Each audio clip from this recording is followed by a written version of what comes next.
ዛሬ የማሳያችሁ እንዴት አድርጋችሁ የጎግል ፓስዋርዳችሁን የኢሜል ፓስዋርዳችሁን እንደምታገኙት ነው ማሳያችሁ።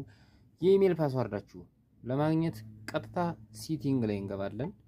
ለምሳሌ ቲክቶክ የምትጠቀሙበት ሊሆን ይችላል፣ ኢንስታግራም የፈለጋችሁት ሶሻል ሚዲያ የምትጠቀሙበት ኢሜላችሁ ፓስዋርዳችሁ ከጠፋባችሁ እንዴት አድርጋችሁ እንደምታገኙ ነው ማሳያችሁ። እዚያ ሴቲንግ እንገባለን። እዛ ጋር ጎግል የሚል እንፈልጋለን። እዚህ ጋር ጎግል ሰርቪስ እንዳለ እዚህ ጋር ጎግል አንድ ጊዜ እንነካለን።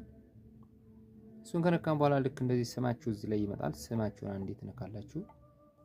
ስማችሁን ከነካችሁ በኋላ እዚህ ጋር ጎግል አካውንት የሚል አለ። ጎግል አካውንት የሚለውን አንዴ እንነካለን።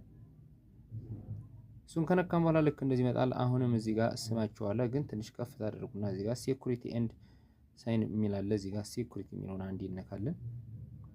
እዛ ትንሽ ወደ ላይ ከፍ እናደርገውና ፓስዋርድ የሚል እንፈልጋለን። ፓስዋርድ እዚህ ጋር ፓስዋርድ ላስታለች እዚህ ጋር ፓስዋርድ የምትለዋና አንዴ እንነካለን።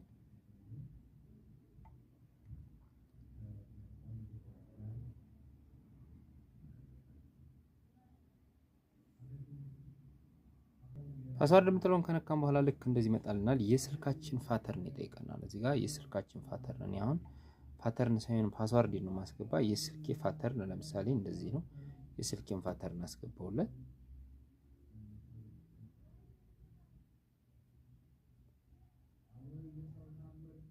የስልኬን ፓተርን ካስገባው በኋላ ከዚህ ከላይም ከታችም ከዚህ ላይ ተመሳሳይ ፓስዋርድ ነው የምናስገባው።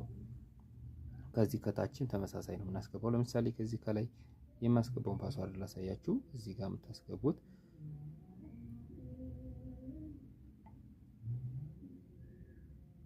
እንደዚህ አይነት ካራክተር እስከ 8 ዲጂት ታስገባላችሁ። ይሄኛውን ከዚህ ጋር ያስገባችሁትን ከዚህ ላይ ታስገባላችሁ። የላይኛውን ከዚህኛው ዙራችሁ ከዚህ ከታች ታስገቡታላችሁ ማለት ነው። ይሄን ትነኩትና እዛ ጻፉ ይላችኋል። እንደዚህ ጽፋችሁ ታስገባላችሁ ማለት ነው። ከዚህ ከታች ያለውን ካስገባችሁ በኋላ እኔ ለእናንተ ለማሳየት ስለሆነ ፓስዋርድን ስለማያውቀው አልቀይርም። ካስገባችሁ በኋላ እዚህ ጋር ቼንጅ ፓስዋርድ የሚለውን አንዴ ስትነኩት ፓስዋርዳችሁ ይቀይርላችኋል ማለት ነው። ልክ እንደዚህ አድርጋችሁ ፓስዋርዳችሁን ከቀየራችሁ በኋላ ግን የግድ ፓስዋርዳችሁን ስክሪንሻት አድርጋችሁ መያዝ ይኖርባችኋል ማለት ነው።